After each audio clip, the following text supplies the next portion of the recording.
ಪ್ರತಿಯೊಬ್ಬ ಭಾರತೀಯನ ಕನಸು ಅಯೋಧ್ಯೆಯ ಶ್ರೀರಾಮ ಮಂದಿರ ನಿರ್ಮಾಣ. ಆ ಕನಸು ಇದೇ 22ನೇ ತಾರೀಕು ಸೋಮವಾರದಂದು ಶ್ರೀರಾಮಲಲ್ಲಾ ಪ್ರತಿಷ್ಠಾಪನೆಯೊಂದಿಗೆ ನನಸಾಗುತ್ತಿದೆ. ಆ ದಿನದ ವಿಶೇಷತೆಯನ್ನು ಪ್ರತಿಯೊಬ್ಬರೂ ಹಬ್ಬದ ರೀತಿಯಲ್ಲಿ ಆಚರಣೆ ಮಾಡಬೇಕೆಂದು ಕೆಜಿಎಫ್ನ ಶ್ರೀರಾಮ ಪ್ರಾಣ ಪ್ರತಿಷ್ಠಾಪನಾ ಸಮಿತಿ ಸುದ್ದಿಗೋಷ್ಠಿಯನ್ನು ಕರೆದು ಆ ದಿನದ ಕಾರ್ಯಕ್ರಮಗಳ ಬಗ್ಗೆ ಮಾಹಿತಿಯನ್ನು ನೀಡಿರುತ್ತಾರೆ. ಸಮಸ್ತ ಸದ್ಭಕ್ತರಲ್ಲಿ ಸವಿನಯ ಪ್ರಾರ್ಥನೆ. ಇದೇ ತಿಂಗಳು 22ರಂದು ಅಯೋಧ್ಯೆಯಲ್ಲಿ ರಾಮ ಜನ್ಮಭೂಮಿ ಸ್ಥಳದಲ್ಲಿ ರಾಮಲಲ್ಲಾ ಪ್ರಾಣ ಪ್ರತಿಷ್ಠಾಪನೆ ಕಾರ್ಯಕ್ರಮ ನಡೆಯಲಿದೆ. ಅದನ್ನು ದೇಶಾದ್ಯಂತ ಅತ್ಯಂತ ಭಕ್ತಿಭಾವದಿಂದ ಆಚರಣೆ ಮಾಡ್ತಾ ಇದ್ದಾರೆ. ಆ ಕಾರ್ಯಕ್ರಮವನ್ನು ಕೆಜಿಎಫಲ್ಲಿ ಕೂಡ ನಾವು ಆಚರಣೆ ಮಾಡಬೇಕು ಅನ್ನೋಂಥ ಉದ್ದೇಶದಿಂದ ಕೆಜಿಎಫ್ನ ಸದ್ಭಕ್ತರು, ರಾಮಭಕ್ತರು, ಹಿರಿಯರು ಎಲ್ಲರೂ ಸೇರಿ ಒಟ್ಟಾಗಿ ಸೇರಿ ನಾವು ಇಲ್ಲಿ ಅದ್ಧೂರಿಯಾಗಿ ಭಕ್ತಿಪೂರ್ವಕವಾಗಿ ಆಚರಣೆ ಮಾಡಬೇಕು ಅನ್ನೋಂಥ ಉದ್ದೇಶದಿಂದ ನಾವೆಲ್ಲ ಒಂದು ಸಮಿತಿ ರೀತಿ ಎಲ್ಲರೂ ಒಟ್ಟೆ ಸೇರಿ ಮಾಡುವಂಥ ನಾವು ತೀರ್ಮಾನ ಮಾಡ್ಕೊಂಡಿದ್ವಿ. ಆ ರೀತಿಯಾಗಿ ನಮ್ಮ ಡಾಕ್ಟರ್ ಮಂಜುನಾಥ್ ಅವರ ಅಧ್ಯಕ್ಷತೆಯಲ್ಲಿ ಒಂದು ಸಮಿತಿ ರಚನೆಯಾಗಿ ಆ ಮುಖಾಂತರ ನಾವು ಕಾರ್ಯಕ್ರಮವನ್ನು ಹಮ್ಮಿಕೊಳ್ಳೋಕ್ಕೆ ಯೋಚನೆ ಮಾಡ್ಕೊಂಡಿದ್ವಿ.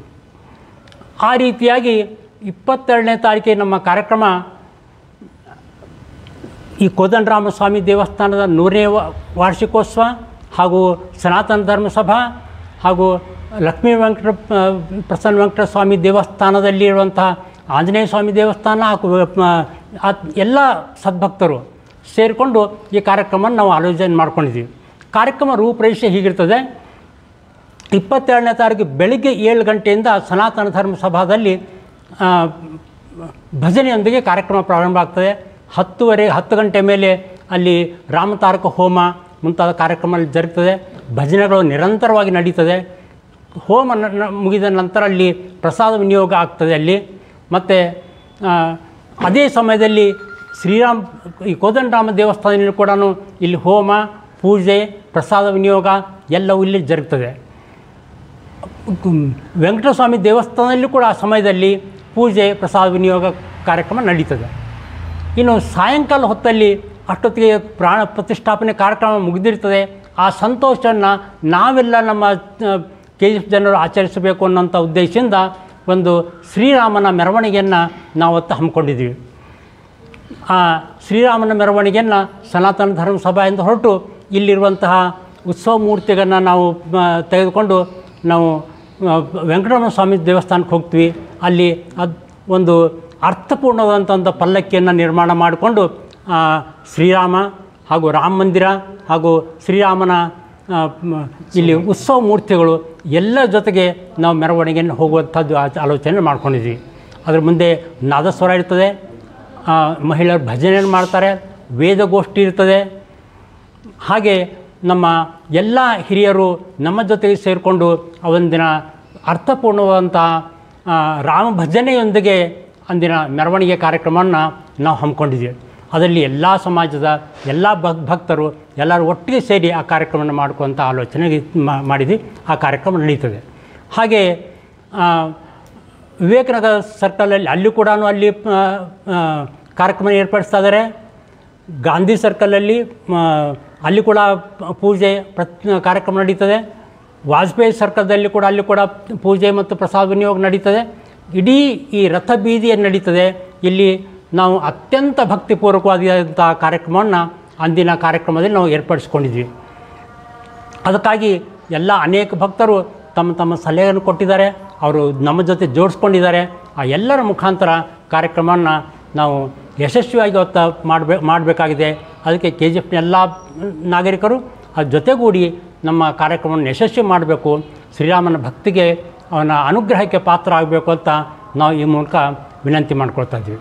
ಶ್ರೀರಾಮ್, ಈ ದೇವಸ್ಥಾನ ನಾವು ಕೂತ್ಕೊಂಡಿರೋದು ಶ್ರೀ ಕೋದಂಡರಾಮಸ್ವಾಮಿ ದೇವಸ್ಥಾನ ಅಂಥೇಳಿ.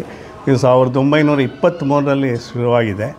ಅದರಲ್ಲಿ 3 ಜನ ಫೌಂಡರ್ಸ್ ಇದ್ದರು. ಒಬ್ಬರು ನಮ್ಮ ಮಾವನವರ ಮುತ್ತಾತ ಅಂತ ಹೇಳ್ಬೋದು. ಅವರು ವಿಗ್ರಹಗಳು ಕಟ್ಟಡಕ್ಕೆಲ್ಲ ದಾನಿಗಳಾಗಿ ಆಗಿಂದ ಅವ್ರ ಪೂಜೆಗಳೆಲ್ಲ ಮಾಡ್ಕೊಂಡು ಬಂದರು. 1203ರಲ್ಲಿ 80 ವರ್ಷ ಆದಾಗ ಗೋಪುರ ಎಲ್ಲ ಸ್ವಲ್ಪ ಹಳೇದಾಗಿತ್ತು ಅಂತ ನಮ್ಮವನವರು ಅವ್ರು ರಾಮಸೇವಕ ಅಂತಲೇ ಅವಳು ಡಾಕ್ಟ್ರು PhD ಎಲ್ಲ ಮಾಡಿದರು, ಬರೀ ರಾಮಸೇವಕ ಅಂತ ಹೆಸರು ಹೇಳ್ಕೊಂಡಿದ್ರು. ಅವರೆಲ್ಲ ರಿನೋವೇಟ್ ಮಾಡಿ ಮೇಲೆ ಗೋಪುರ ಕಟ್ಟಿ ಕುಂಭಾಭಿಷೇಕ ಎಲ್ಲ ಮಾಡಿಸಿದ್ರು. ಈಗ 100ನೇ ವರ್ಷ ನನ್ನ ಕೈಗೆ ಸಿಕ್ಕಿದೆ ಮಾಡಲಿಕ್ಕೆ.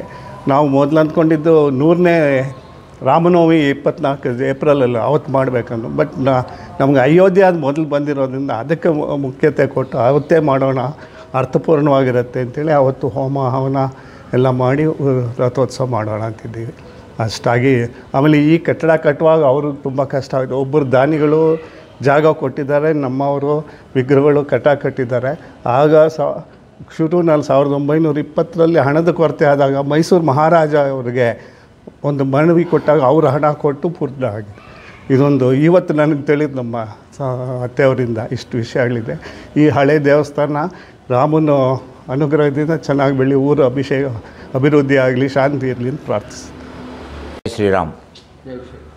ಸಮಸ್ತ KGF ನಗರದ ಎಲ್ಲ ರಾಮ್ ಭಕ್ತರಿಗೂ ಜೈ ಶ್ರೀರಾಮ್. ಹಬ್ಬಗಳ ಹಬ್ಬ, ಪ್ರತಿ ವರ್ಷ ದೀಪಾವಳಿಯನ್ನು ನಾವು ಆಚರಿಸ್ತೀವಿ. ಆದರೆ ಈ ವರ್ಷ ನಾವೆಲ್ಲರೂ ಭಾಗ್ಯವಂತರು. ಶ್ರೀರಾಮನ ಕೃಪಾ ಕಟಾಕ್ಷದಿಂದ, ಅವನ ಆಶೀರ್ವಾದದಿಂದ ಮತ್ತೆ ಈ ಜನವರಿ 22ನೇ ತಾರೀಕು ಇನ್ನೊಂದು ಹಬ್ಬ ದೀಪಾವಳಿ ಥರನೇ ಆಚರಿಸ್ತಾ ಇದ್ದೀವಿ. ಇಡೀ ಭಾರತ ದೇಶ, ಇಡೀ ಕರ್ನಾಟಕ ರಾಜ್ಯ, ಇಡೀ ಕೋಲಾರ ಜಿಲ್ಲೆ ಮತ್ತು KGF ತಾಲೂಕು ಎಲ್ಲರೂ ರಾಮ ಭಕ್ತರು ವಿಜೃಂಭಣೆಯಿಂದ ಈ ಹಬ್ಬವನ್ನು ಅವತ್ತಿನ ದಿನ ಆಚರಿಸ್ತಾ ಇದ್ದೀವಿ. KGF ನಗರದಲ್ಲಿ, KGF ತಾಲೂಕಿನಲ್ಲಿ ಸಮಸ್ತವಾಗಿ ಎಲ್ಲರೂ ಈ ಹಬ್ಬವನ್ನು ಹಬ್ಬವಾಗಿ ದೀಪಾವಳಿ ಥರನೇ ಆಚರಿಸ್ತಾ ಇದ್ದೀವಿ. ಅವತ್ತಿನ ಬೆಳಿಗ್ಗೆ ಶುಭ ಮುಂಜಾನೆ 7 ಗಂಟೆಯಿಂದ ಹಲವಾರು ಕಾರ್ಯಕ್ರಮ KGF ನಗರದಲ್ಲಿ ಹಮ್ಮಿಕೊಂಡಿದ್ದೇವೆ.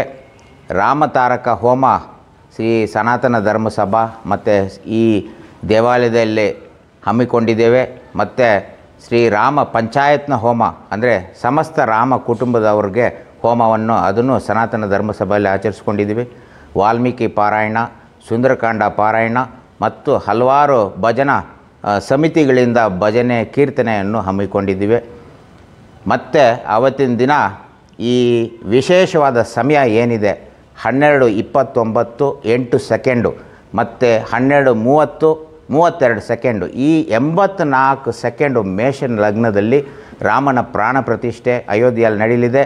ಅದೇ ಸಮಯದಲ್ಲಿ ನಮ್ಮ KGF ನಗರದಲ್ಲೂ ಪೂರ್ಣಾಹುತಿ ಮತ್ತು ಮಹಾಮಂಗಳಾರತಿ ಆಗಲಿದೆ.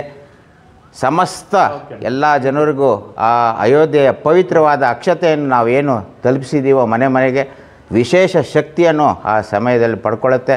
ಆ ಅಕ್ಷತೆಯನ್ನು ಎಲ್ಲರೂ ನಮ್ಮ ತಲೆ ಮೇಲೆ ಹಾಕ್ಕೊಂಡು ರಾಮನಿಗೆ ಭಕ್ತಿಯಿಂದ ನಮನೆ ಮಾಡಿ ಅವನ ಕೃಪೆ ಕಟಾಕ್ಷಕ್ಕೆ ನಾವು ಪಾತ್ರರಾಗಬೇಕಂತ ನಿಮ್ಮೆಲ್ಲರನ್ನು ಕಳಕಳಿಯಿಂದ ಕೇಳ್ಕೊಳ್ತೀವಿ. ಮತ್ತು ಅವತ್ತಿನ ದಿನ ಸಂಜೆ ನಾವೆಲ್ಲರೂ ಸಾಯಂಕಾಲ 5:30 6 ಗಂಟೆಗೆ 5 ದೀಪಗಳನ್ನು ಉತ್ತರ ದಿಕ್ಕಿಗೆ ಅಂದರೆ ಅಯೋಧ್ಯೆಯ ದಿಕ್ಕಿಗೆ ಹಚ್ಚಿ ಈ ಹಬ್ಬವನ್ನು ಇನ್ನೂ ವಿಜೃಂಭಣೆಯಿಂದ ಆಚರಿಸಿ ಮತ್ತೊಮ್ಮೆ ರಾಮನ ಪ್ರಾರ್ಥನೆಯನ್ನು ಮಾಡಿ 6:30ಗೆ ಸರಿಯಾದ ಸಮಯದಲ್ಲಿ ಶ್ರೀ ಪ್ರಸನ್ನ ವೆಂಕಟೇಶ್ವರ ಸ್ವಾಮಿ ದೇವಾಲಯದ ಆವರಣದಲ್ಲಿ ನಾವೆಲ್ಲರೂ ಸೇರಿ ಒಟ್ಟಾಗಿ ಶ್ರೀರಾಮನ ರಥಯಾತ್ರೆಯನ್ನು ಶಾಂತಿಯುತ ಮತ್ತು ಇದು ಲಾ ಆ್ಯಂಡ್ ಆರ್ಡರ್ ಏನಿದೆಯೋ ಅದು ಕ್ರಮಬದ್ಧವಾಗಿ ಇದನ್ನು ಪಾಲಿಸಿಕೊಂಡು ರಥಯಾತ್ರೆಯನ್ನು ಮಾಡಿ ಇದಕ್ಕೆ ಇನ್ನೊಂದು ಹಬ್ಬದ ಆವರಣವನ್ನು KGF ನಗರಲ್ಲಿ ತುಂಬಲು ನಾವೆಲ್ಲ ಪ್ರಯತ್ನ ಪಡ್ತಾಯಿದ್ವಿ. ತಾವೆಲ್ಲರೂ ಬರಬೇಕು, ಸೇರಿ ಈ ಹಬ್ಬವನ್ನು ಬಹಳ ಅಭಿರುಚಿ ಮತ್ತು ಇದರಿಂದ ಎಲ್ಲರೂ ಆಚರಿಸಬೇಕಂದ ಕಳಕಳೆಯಿಂದ ಕೇಳ್ಕೊಳ್ತೀವಿ. ಮತ್ತೊಂದು ಸೂಚನೆ, ತಮ್ಮ ಮನೆಗಳಲ್ಲಿ ಈ ಪವಿತ್ರವಾದ ಅಕ್ಷತೆ ಏನು ತಲುಪಿಲ್ಲ ಏನೋ ಆ ಥರ ಸಂದಿಗ್ಧ ಆಗಿದ್ದರೆ ತಾವೆಲ್ಲರೂ ಬಂದು ಸನಾತನ ಧರ್ಮಸಭೆಯಲ್ಲಿ ಅಕ್ಷತೆಗಳು ಇವತ್ತು ನಾಳೆ ಖಂಡಿತವಾಗಿ ಇರುತ್ತೆ, ಬಂದು ತಗೊಂಡು ಅದನ್ನು ಸ್ವೀಕಾರ ಮಾಡಿ ತಮ್ಮ ಮನೆಯಲ್ಲಿ ಇಟ್ಕೊಂಡು ಅವತ್ತಿನ ದಿನ ಶುಚಿಯಾಗಿ ಸ್ನಾನ ಮಾಡಿ ಮತ್ತು ಆ ಸೂಕ್ತವಾದ ಸಮಯದಲ್ಲಿ ತಲೆ ಮೇಲೆ ಹಾಕ್ಕೊಂಡು ರಾಮನ ಆಶೀರ್ವಾದಕ್ಕೆ ಪಾತ್ರರಾಗಬೇಕಂತ ಕೇಳ್ಕೊಳ್ತೀನಿ. ದಯಮಾಡಿ ನೆನಪಿಡಿ, ಜನವರಿ 22 ಸೋಮವಾರ ಸಂಜೆ 6 ಗಂಟೆಗೆ ತಾವೆಲ್ಲರೂ ಮನೆಯಲ್ಲಿ ದೀಪವನ್ನು ಬೆಳಗಿಸಿ ಶ್ರೀ ಪ್ರಸನ್ನ ವೆಂಕಟೇಶ್ವರ ಸ್ವಾಮಿ ದೇವಾಲಯದ ಆವರಣದಲ್ಲಿ ಬಂದು ಸೇರಬೇಕು, ಈ ಯಾತ್ರೆಯಲ್ಲಿ ಪಾಲ್ಗೊಳ್ಬೇಕು.